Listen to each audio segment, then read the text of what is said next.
you. You think, is this an overreaction on the part of the FAA? Well, I think compared to the security at American airports, security at Ben Gurion Airport is infinitely better. Compared to the security getting on and off American Airlines, El Al security is infinitely better. You got to remember that Israel has been under threat since 1948 when it was founded, and so it's always been threats, and they take security much more seriously here and on El Al than around the world than we do in America.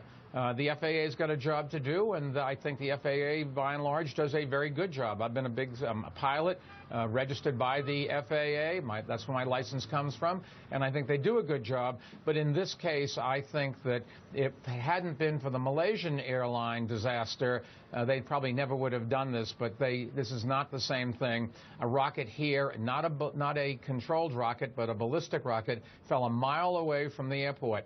And if you closed down JFK every time something dangerous happened within a mile or so of Kennedy Airport, we wouldn't have a city. We couldn't get people in and out of New York. The real world is that things happen. And in this case, I felt as safe as it could possibly feel coming in on El Al and coming into this airport. And if we let terrorists frighten ourselves into closing travel to different cities around the world, the economies of the world will collapse and terrorists will have won. Would you, and were you planning to go to Israel anyway, Mayor, or did after this ban you said, well, that's ridiculous, I'm going to go to Israel, to make my point? I had no plans to come. I've got to get back tonight. Right after this, I'm flying back to New York. But late yesterday afternoon or middle of the afternoon, I'd heard about the ban, and I said, I want to show that I think it's safe. And so called El Al, got a ticket, went to the airport after dinner, flew here, had a great flight, and here I am.